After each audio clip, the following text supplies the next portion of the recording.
Okay, dear students, welcome to all of you in the mechatronics class. Today, in this lecture, we will study the selection criteria of the transducers. As we know that what is the transducer? Transducer is a device which convert any physical variable into the measurable electrical signal. Measurable electrical signal in the form of the voltage and current. अगर हमारे पास कोई भी physical variable है like temperature, pressure, flow, liquid level, और इसको हम किसी measurable electrical signal में कन्वर्ट करना चाहते हैं, तो ये हमारा that is done with the help of the transducer. तो ट्रांसड्यूसर का सिलेक्शन करते समय हमें कुछ चीज़ों का ध्यान रखना होगा। जब हम ट्रांसड्यूसर को सेलेक्ट करेंगे पर्टिकुलर एप्लीकेशन के लिए, then we will see that what is the range of the transducer, or we can see that there are different type of parameter. Can it detect the small changes? How sensitive is it to the change? How accurate is the reading? How precise is the reading? Time taken to respond to the change? What type of output it gives? Environment to be used in?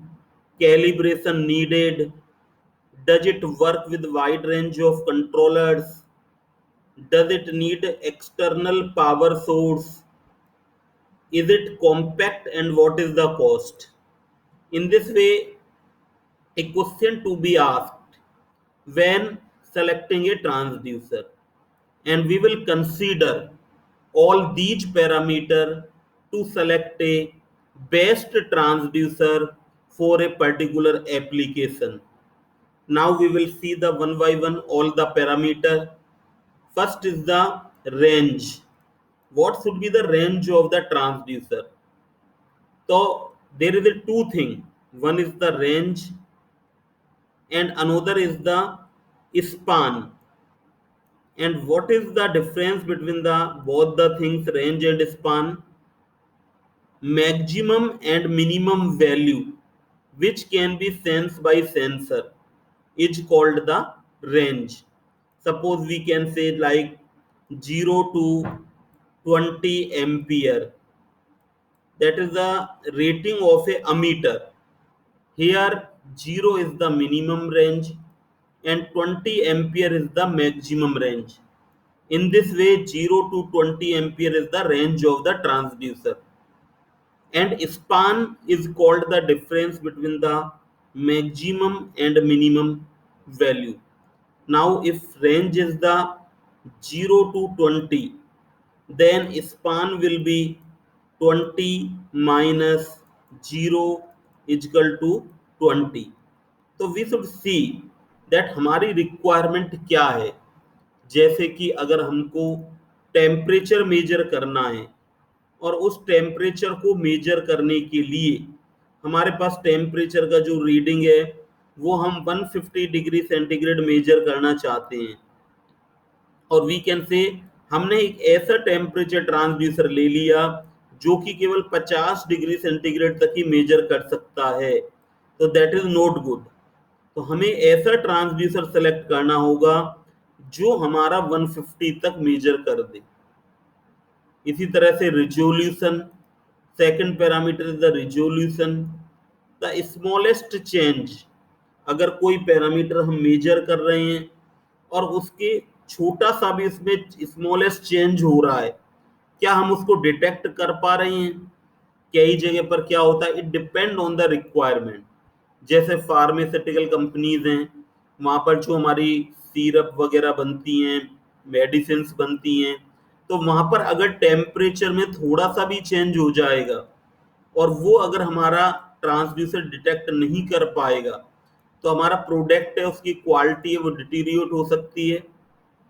तो इसलिए उस जगह पर हमको ये बहुत जरूरी है कि हमारा स्मॉलेस्ट जो चेंज है वो भी डिटेक्ट हो, that is called the resolution. Then we come to the sensitivity. Sensitivity is the ratio of change in output to a unit change in the input.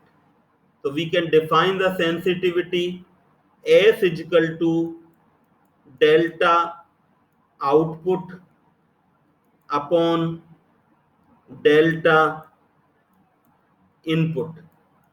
इसको हम सेंसिटिविटी से डिफाइन कर सकते हैं। तो जो हमारा सेंसिटिविटी का पैरामीटर होगा S, that will be the change in output upon change in input. So ratio of the change in output to a change in input is called sensitivity. It should be good. Then error, difference between the measured value and true value.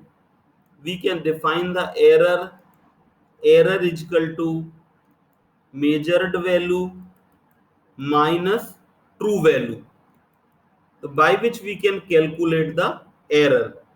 Or if we want to calculate the percentage error, then we relative error, then we can use the formula mv minus true value upon true value into 100.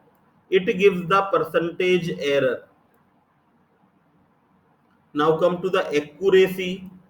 It is inversely proportional to error. How close the sensor reading is to the true value. So accuracy and error are inversely proportional. Accuracy is proportional to 1 upon error. In this way we can calculate the error. तो अगर हमारी error ज्यादा होगी तो accuracy कम होगी, और accuracy अगर हमारी ज्यादा है तो एरर कम होगी। और इन we can define the accuracy as near to true value। इस फॉर्मूले से हम एक्यूरेसी को डिफाइन कर सकते हैं। Now come to the next जो हमारा पॉइंट है, दैट इज द प्रिसीजन। तो what is the precision? Precision tell about the repeatability, ability to give reproduce the accurate value repeatedly। अगर हमारी कोई मशीन, हमको कोई एक इनपुट हमने दिया और वो हमको आउटपुट दे रहा है, अगर फिर हमने वापस से सेम इनपुट दिया और हमको आउटपुट है वो मिल रहा है, तो ऑल द 3-4 बार जब हम इसको रिपीट करेंगे तो all the output should be nearby. Suppose we have a set of output that is 25.1, 25.2, 25.3। एक तो हमारे पास ये सेट हमको मिल जाता है आउटपुट में, और दूसरा सेट हमको जो मिल रहा है 24.6, 25.9, 26.10, दूसरा सेट हमको ये मिल जाता है। तो हमारा कौन सा सेट ज्यादा एक्यूरेट होगा? हमारा ये वाला फर्स्ट जो सेट है ये ज्यादा प्रिसाइज होगा। तो we can define the precision as the, अगर मैं इसको इस तरह से एक सर्कल्स में बताऊं, ये मेरी रीडिंग्स हैं और इनमें मुझे देखना है तो ये एक प्रिसाइज रीडिंग्स हैं। अगर मैं इसको इस तरह से बताता हूं कि ये मेरी एक रीडिंग ये है, एक ये है, एक ये है, तो ये मेरी प्रिसाइज रीडिंग्स नहीं है। तो प्रिसाइजनेस के लिए जो हमारे जो आउटपुट हैं वो सारे नियर बाई होने चाहिए, that is called the precision. Then come to the next point, response time। तो definitely the response time should be minimum between the input and output। तो response time, the time lag between the input and output should be minimum। अगर हमारा input में कोई change हो रहा है उसके अकॉर्डिंग हमारे आउटपुट में इमीडिएट चेंज होना चाहिए। Signal to noise ratio. What is the signal to noise ratio? We can say S by N ratio। That should be, noise should be, अगर हमारा कम होगा तो S by N should be high, अगर ये noise ज्यादा है तो S by N हमारा कम हो जाएगा, तो that should be high. Calibration means standardization, calibration tell about the standardization, किसी भी इंस्ट्रूमेंट को बार बार काम में लेते हुए उसका जो कैलिब्रेशन है, स्टैंडर्डाइजेशन है, वो हमारा आउट हो जाता है। तो उसको हमको क्या करना है, वापस से अगर हमको कैलिब्रेट करना है, जैसे हमारी वेट मेजरमेंट की मशीन है। अब हमने देखा कि जब हम इसमें 2 kg का वेट रख रहे हैं तो ये हमारी 1.9 बता रही है, तो इसका मतलब कैलिब्रेशन आउट हो गया। अब हमको क्या करना पड़ेगा, इस पर अलग अलग वेट रख के 100 ग्राम, 200 ग्राम, 300 ग्राम, अप टू 2 kg हम देखेंगे कि हर रीडिंग पे ये एक्यूरेट आ रहा है, नहीं आ रहा है तो इसके ऊपर कोई पोटेंशियोमीटर कैलिब्रेशन के पोर्ट दिए हुए होते हैं, उनसे इसको एडजस्ट करके इसको कैलिब्रेट करेंगे। Then nature of the cost of the instrument should be minimum and it should not be expensive. Nature of the output, तो हमें किस तरह का आउटपुट चाहिए, क्या हमको एनालॉग आउटपुट की जरूरत है या डिजिटल आउटपुट की, that should be clear.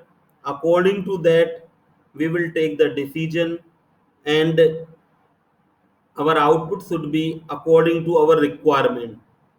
Environment compatibility मतलब जो एनवायरमेंट के पैरामीटर्स हैं, लाइक टेम्परेचर, ह्यूमिडिटी, मॉइस्चर, वो सीजन्स के अकॉर्डिंग चेंज होते रहते हैं, तो वो जो चेंज होता रहता है एनवायरमेंट के पैरामीटर्स में, वो हमारे क्या होना चाहिए कि जो हमारा इंस्ट्रूमेंट है वो उनको इजीली अडेप्ट कर ले, उन चेंज के अकॉर्डिंग इंस्ट्रूमेंट हमारा प्रॉपरली वर्क करता रहे। So that capability should be in the sensor or transducer। Then interfacing, it should be compatible to use with a wide range of instruments। अगर किसी से भी हम इसको एक्सटर्नल डिवाइस से कनेक्ट करें तो ये इंटरफेसिंग इसकी इजीली हो जानी चाहिए। Then size and the weight, तो आजकल हम ये चाहते हैं हमारे इंस्ट्रूमेंट लाइट वेट के हों और उसका जो साइज है वो भी मिनिमम हो और इंस्ट्रूमेंट हमारा कॉम्पैक्ट होना चाहिए। So these are the some parameter which will be consider while selecting the एक particular transducer।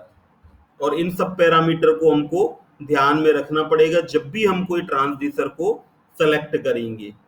Okay, thank you very much.